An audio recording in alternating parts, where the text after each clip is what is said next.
For more than 60 years, Julie Andrews protected one heartbreaking secret from the public. Fans watched her smile through interviews, red carpets, and standing ovations, never fully realizing what had been taken from her behind the scenes. Now, at 89, she is finally admitting what many people suspected all along. The surgery that permanently destroyed her legendary voice may never have been supposed to happen the way it did. The truth about her marriage was far more painful than Hollywood realized, and the private regret she still cannot let go of after all these years is genuinely devastating. For decades, the world saw perfection. But behind that image was a story Julie Andrews kept hidden for most of her life. The childhood secret. Julie Andrews hid for years.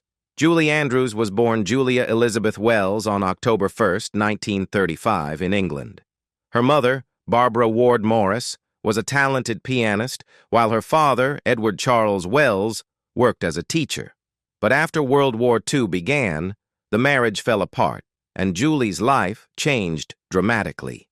In 1943, her mother married Ted Andrews, an entertainer who introduced young Julie to theater, music, and live performance while touring for British troops during the war. Then, at just 14 years old, Julie discovered a painful family secret that had been hidden from her entire life. Edward Wells was not actually her biological father. Her mother had once had an affair with a family friend, who was Julie's real father. Despite the shock, Julie remained deeply close to Edward for the rest of his life. Ted Andrews quickly recognized that Julie possessed an extraordinary voice with near-perfect pitch and a remarkable range. He became her first teacher and encouraged her formal training under respected soprano Madame Lillian Stiles Allen, who believed Julie was a once-in-a-generation talent. The training was strict and exhausting. Julie often traveled alone for lessons, staying in freezing rooms lit by gas lamps, but she embraced the discipline completely. One phrase from her teacher stayed with her forever.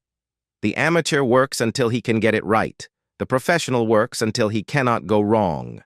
By age 12, Julie Andrews had already made her professional stage debut at the London Hippodrome, stunning audiences with her powerful voice and earning a standing ovation. A year later, she performed for King George VI and Queen Elizabeth at the Royal Command Variety Performance, something almost unheard of for someone so young. As she entered her teenage years, Julie quickly became a rising star on stage, radio, and television. Roles like Cinderella proved she was not just an incredible singer, but also a gifted actress with natural warmth, charm, and comic timing. Broadway made Julie Andrews a star, but Hollywood almost replaced her. At just 19 years old, Julie Andrews made her Broadway debut in The Boyfriend on September 30, 1954, at the Royale Theater in New York. She played Polly Brown, a cheerful young woman dreaming of romance on the French Riviera during the 1920s. The production had already succeeded in London, but Andrews brought a warmth and effortless charm that immediately stood out to American audiences. Critics praised her crystal-clear voice and natural stage presence, and in 1955, she won the Theatre World Award for Outstanding Broadway Debut. That performance quickly changed her life. Soon afterward, the producers of My Fair Lady began searching for someone capable of playing Eliza Doolittle, the working-class flower girl who transforms into a refined society lady. The role demanded both powerful singing and emotional depth, and Andrews ultimately won the part. When the musical opened on Broadway on March 15, 1956, audiences watched her completely transform on stage night after night. Songs like "Wouldn't It Be Loverly" and "I Could Have Danced All Night" became instant classics, while the production itself exploded into one of the biggest Broadway hits of its era, running for an astonishing 2,717 performances. Julie Andrews earned her first Tony Award nomination and officially became one of Broadway's brightest stars. Ironically, she had not originally been the first choice for Eliza. The role had initially been offered to established star Mary Martin, who turned it down. That single decision completely altered Andrews's future, but Hollywood still underestimated her. When My Fair Lady was adapted into a film years later, many assumed Andrews would finally bring Eliza to the big screen. Instead, the studio chose Audrey Hepburn for the role. The decision created enormous controversy because Hepburn's singing voice was later dubbed by another performer, while Andrews had already proven she could sing the demanding score herself. Rather than dwell on the disappointment, Andrews moved forward. In 1960, she starred in Camelot, alongside Richard Burton and Robert Goulet, earning another Tony nomination. Around the same period, she also captivated television audiences in Rodgers and Hammerstein's Cinderella, which aired live on CBS in 1957 and drew more than 100 million viewers, an extraordinary number for the time. Then came the role that changed everything forever.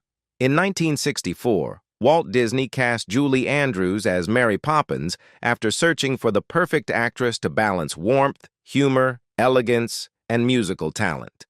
The film became a massive box office success, and songs like A Spoonful of Sugar instantly became part of pop culture. A year later, Andrews won the Academy Award for Best Actress, and in one of Hollywood's greatest ironies, she defeated Audrey Hepburn, the woman who had taken her role in My Fair Lady, the rise, the backlash, and the films that nearly destroyed Julie Andrews's career.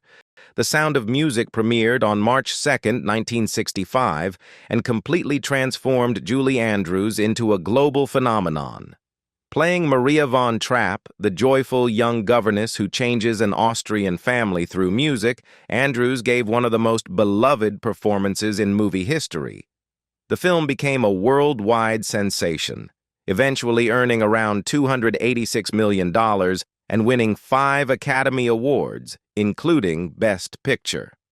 But even one of the film's most iconic moments was surprisingly difficult to create. During the famous opening scene where Maria spins across the mountaintop, a helicopter repeatedly flew close to Andrews to capture the shot. The force of the wind from the blades kept knocking her flat into the grass after nearly every take. Andrews later laughed about it, but the filming process was exhausting. The enormous success of Mary Poppins and The Sound of Music also created a new problem. Hollywood began seeing Andrews only as the perfect, wholesome nanny figure. She knew she needed to break away from that image before audiences became tired of it. So she deliberately chose very different projects. In 1964, she starred opposite James Garner in The Americanization of Emily, a darker and more dramatic World War II film that allowed her to show emotional depth beyond musicals.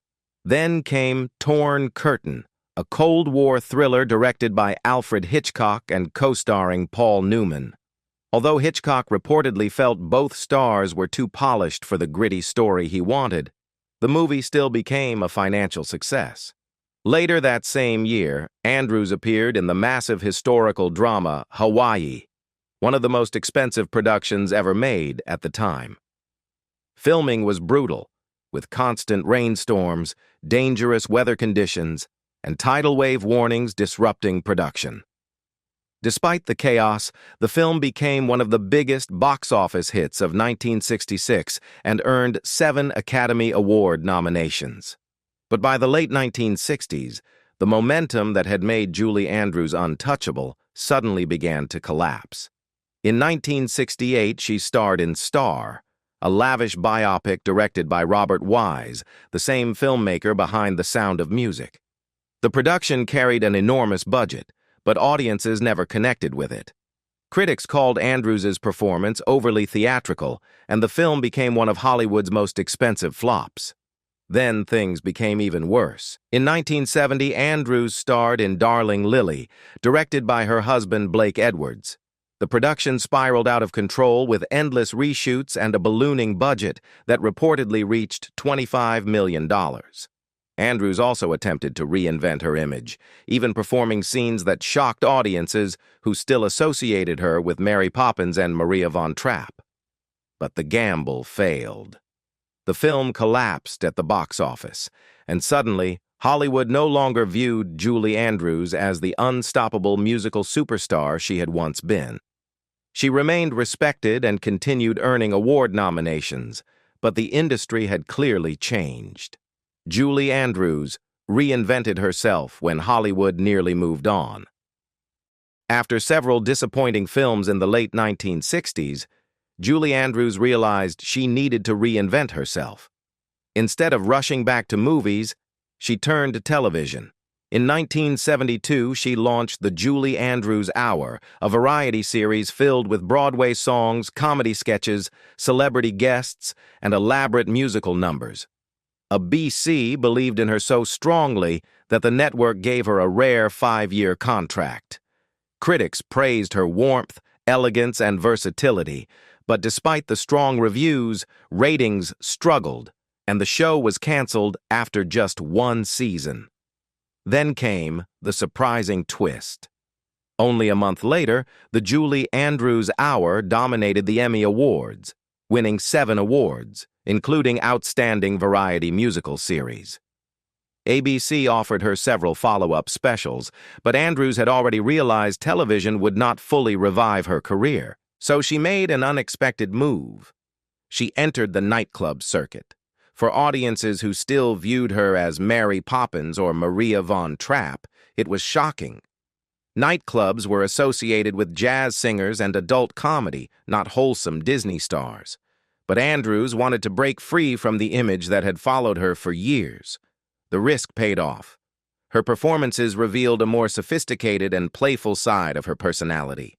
She sang jazz standards, joked about Hollywood, and even poked fun at her own polished image. Critics loved the transformation. Then Hollywood welcomed her back. In 1979, Andrews starred in 10 alongside Dudley Moore and Bo Derek.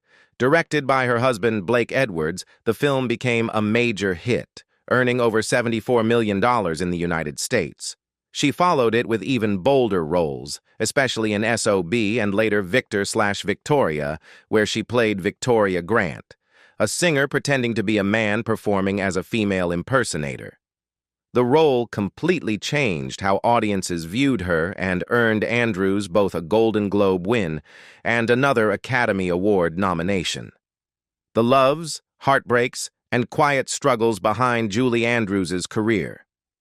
Behind the fame and elegance of Julie Andrews was a woman trying to balance enormous success with personal heartbreak. In 1959, Andrews married Tony Walton, a designer who had admired her since childhood after seeing her perform at age 11. Their relationship became both romantic and creative, with Walton later helping design costumes for Mary Poppins. In 1962, they welcomed their daughter Emma. But Andrews' exploding career eventually strained the marriage. Constant travel between Broadway and Hollywood created emotional distance, and by 1967, the couple divorced. The separation deeply affected her emotionally.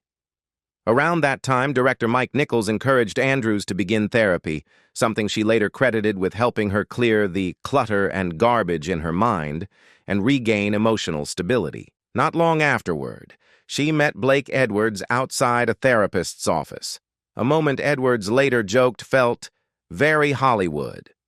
Both had survived failed marriages, and they quickly formed a deep connection. They married in 1969 and remained together for 41 years until Edwards' death in 2010.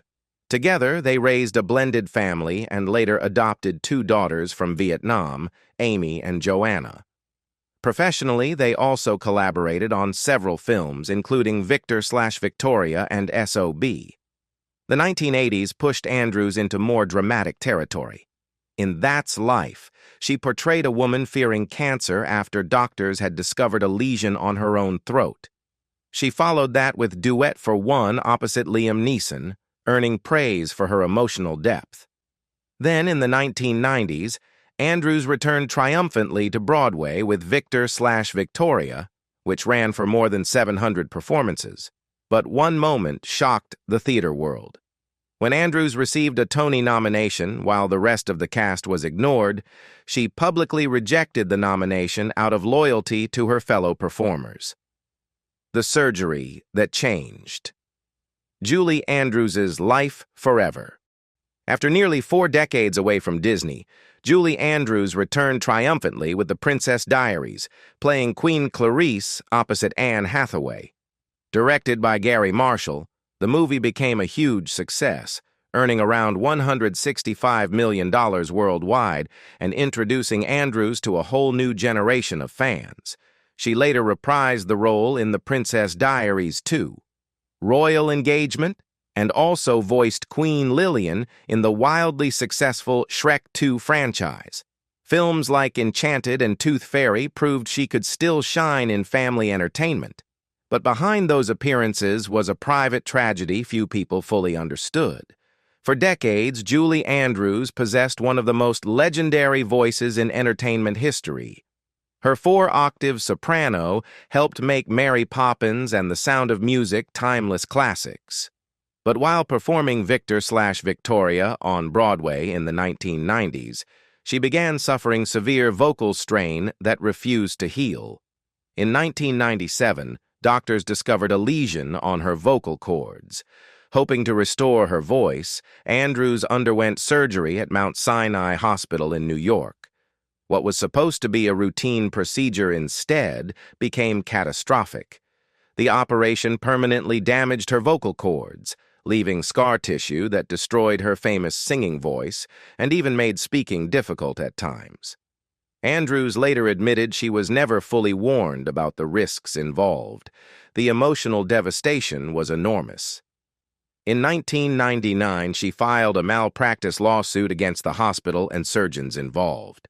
Although the case was eventually settled privately, the damage could never truly be undone. Over the following years, Andrews underwent several additional treatments and surgeries with specialists, but her singing voice never fully returned. Still, she refused to disappear. Instead, Andrews focused on acting, directing, television projects, and writing children's books with her daughter, Emma Walton Hamilton. She also became an advocate for vocal restoration research, hoping future performers might avoid the heartbreak she experienced. Julie Andrews may have lost the voice that made her famous, but she never lost the grace and resilience that made the world love her.